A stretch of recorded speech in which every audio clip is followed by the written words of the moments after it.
کرسی پہ کوئی بیٹھے کیا اس سے غرض ہم کو، کرسی پہ کوئی بیٹھے کیا اس سے غرض ہم کو، تا حشر میرا خواجہ،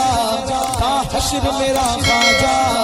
اس ہند کا راجہ ہے المدد۔ عرب والوں کو یہ پتہ نہیں کہ یہ نبی آخر الزماں ہے،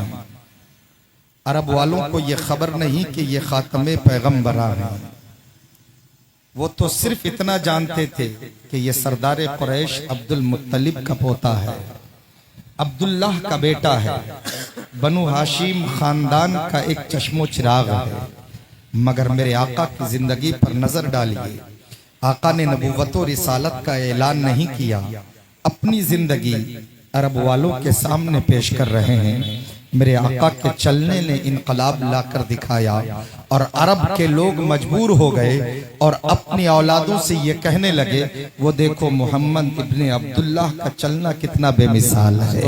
وہ کتنے حسین انداز میں چل رہے ہیں، گویا لوگوں کو چلنے کا انداز مصطفیٰ عطا فرما رہے ہیں۔ اب ذرا آپ اندازہ لگائیں، اللہ نے اپنے محبوب کو اس لیے بھیجا کہ اے محبوب تمہیں دیکھ کر لوگوں کی زندگیاں سنور جائیں گی، تمہیں جو فالو کریں گے وہ زندگی میں انقلاب لے کر آئیں گے۔ نبی کریم جناب محمد الرسول اللہ صلی اللہ علیہ وسلم کے بولنے کا انداز عرب والوں کو اتنا بھا گیا کہ ہر ایک شخص یہی کہتا تھا کہ عرب والوں دیکھو محمد ابن عبداللہ کتنا اچھے انداز میں بول رہے ہیں، ان کے بولنے کا انداز کتنا پیارا ہے، ان کا طرز تکلم کتنا اچھا ہے، اگر بولنے کا سلیقہ سیکھنا ہے تو محمد ابن عبداللہ سے سیکھو۔ اللہ اکبر۔ عرب والے سیکھنے لگے، حالانکہ جہالت بھرے ماحول میں کوئی کسی کو بھی نہیں دیکھتا تھا اور ہر شخص اپنی جہالت کے اندھیرے میں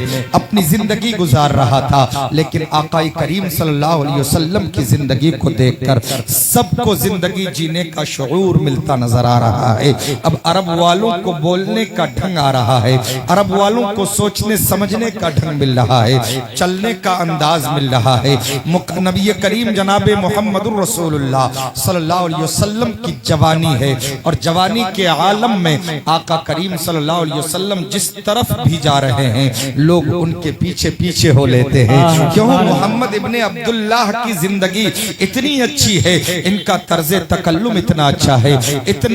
ان کا بولنا اتنا پیارا ہے کہ ان کے پاس بیٹھا جائے، ان سے کچھ سیکھا جائے، ان سے زندگی کا اصول سیکھا جائے، ان سے زندگی جینے کا ضابطہ سیکھا جائے۔ اللہ اکبر۔ ہر باپ اپنے بچے سے یہ کہتا ہوا نظر آ رہا تھا، اگر تمہیں کسی کے پاس بیٹھنا ہے تو وہ محمد ابن عبداللہ ہے، ان کے پاس بیٹھا کرو، ان کے پاس بیٹھو گے تمہیں زندگی جینے کا شعور مل جائے گا، تمہیں بات کرنے کا سلیقہ مل جائے گا۔ مجاز یہیں سے ملتا ہے کہ مصطفیٰ کی زندگی کو اپنانے والا یقیناً اپنی زندگیوں میں انقلاب لاتا ہے۔ آج ہم اپنی زندگیوں کا جائزہ لیں، آج ہم اپنا محاسبہ کریں تو ہم اپنی زبان سے محمد عربی جناب محمد الرسول اللہ صلی اللہ علیہ وسلم کے محبت کا دم تو بھرتے ہیں، لیکن انداز زندگی آج ہمارے پاس نہیں ہے، جبکہ اللہ فرماتا ہے لقد کان لکم فی رسول اللہ اسوۃ حسنہ، تحقیق کے نبی کریم جناب محمد الرسول اللہ صلی اللہ علیہ وسلم کی مقدس زندگی تمہارے لیے نمونے عمل ہے۔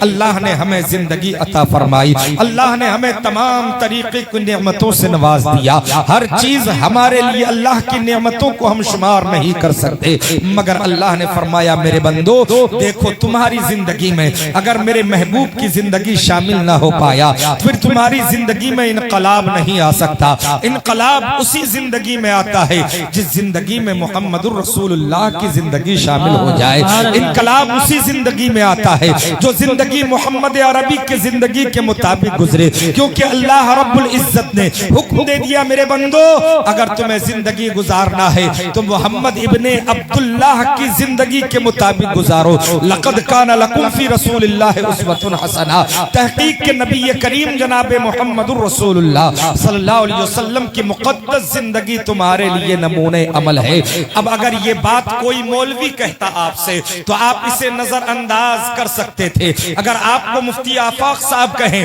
تو آپ نظر انداز کر دیجئے، کوئی حرج نہیں ہے، مفتی ثناء اللہ صاحب کہیں آپ نظر انداز کر دیجئے کوئی حرج نہیں ہے، مگر ذرا غور تو کرو مومنو، کہن رہا ہے اللہ اپنے کلام کے ذریعے اپنے بندوں کو آگاہ کر رہا ہے کہ میرے محبوب کی زندگی تمہارے لیے نمونہ عمل ہے۔ اب ہمارے لیے یہ ضروری ہے کہ ہم اپنی زندگی میں کسی ایکٹر کو آنے نہ دیں، ہم اپنی زندگی میں کسی نیتا کو نہیں آنے دیں، اپنی زندگی میں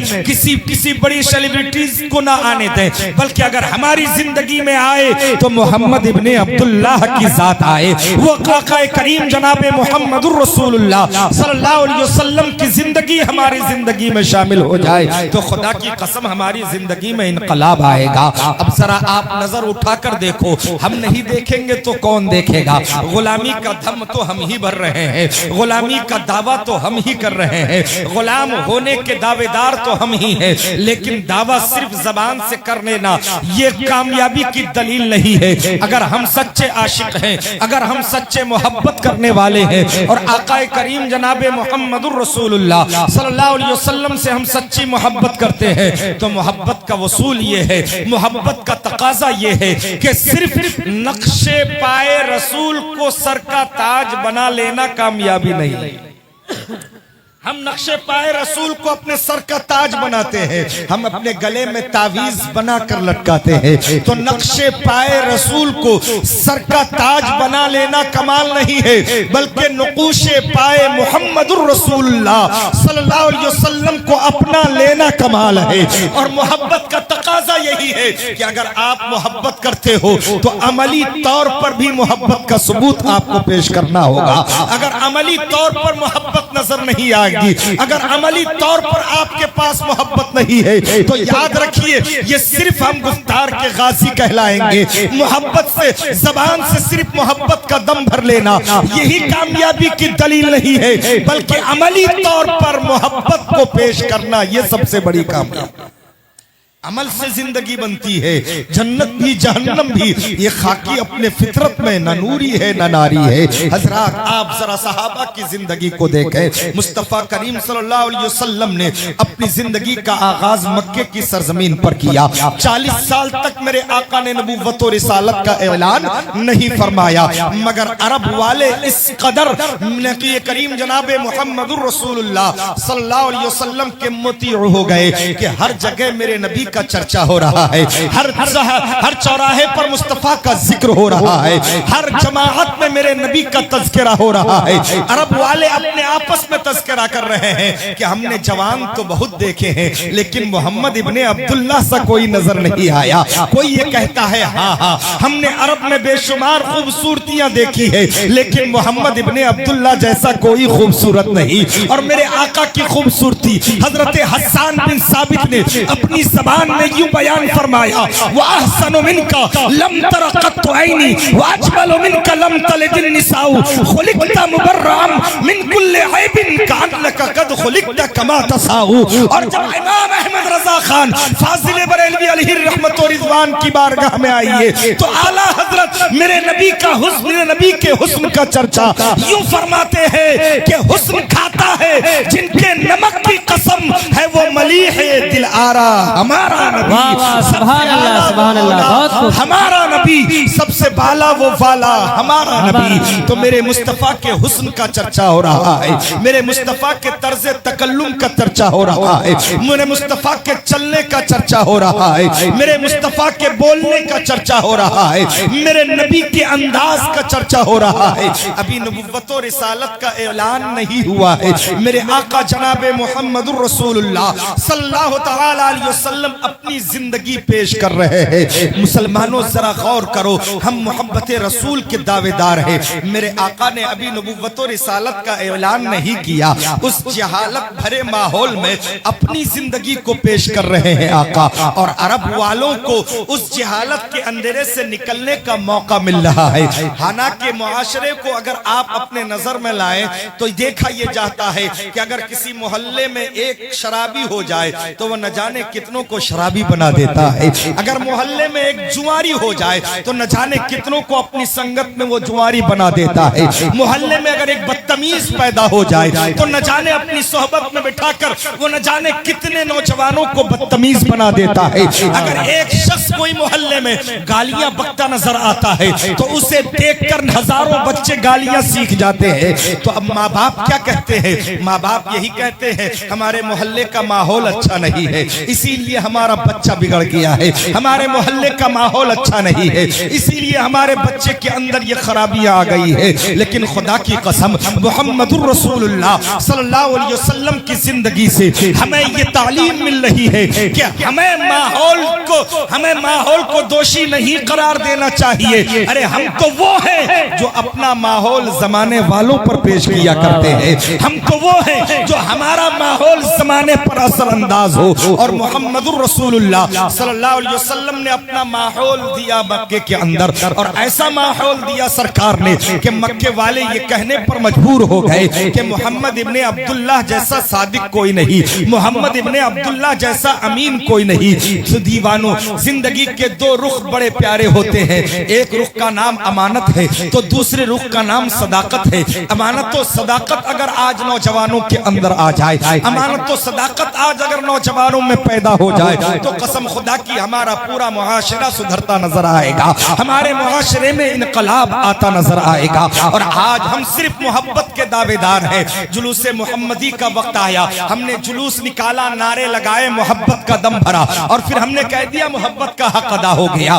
ہم محبت اس انداز میں پیش کرتے ہیں کہ ہم نے اسٹیج سجایا، مائک لگایا، تقریریں کی، علماء کرام کو بلایا اور رات بھر گزار دیے، ہم نے سوچا کہ ہم نے محبت کا حق ادا کر دیا، بلکہ نہیں دوستو، یہ محبت کا حق ادا نہیں ہوا۔ اگر آپ نے میلاد کی محفل سجا لی، آپ یہ سمجھ رہے ہو محبت کا حق ادا ہو گیا، آپ نے جلوس محمدی نکالی، آپ نے سوچا محبت کا حق ادا کیا، آپ نے اپنے گھروں پر جھنڈے لگا لیے، آپ نے سوچا محبت کا حق ادا کر دیا، آپ نے اپنے گھروں کو سجا ڈالا، آپ نے سوچا محبت کا حق ادا کر دیا۔ نہیں نہیں، یہ غفلت ہے، یہ محبت کا حق ادا نہیں ہو رہا ہے۔ ارے محبت کا حق تو اس وقت ادا ہوگا جب آپ جلوس محمدی کے ساتھ ساتھ نمازوں کی پابندی کرتے نظر آئیں گے، آپ جلوس محمدی کے ساتھ ساتھ غریبوں کی مدد کرتے ہوئے نظر آئیں گے، آپ میلاد محفل کے ساتھ ساتھ یتیموں کی چارہ جوئی کرتے نظر آئیں گے، یتیموں کی فریاد رسی کرتے نظر آئیں گے، تو جا کر محبت کا حق ادا ہوگا۔ اور محبت کا حق اس وقت ادا ہوگا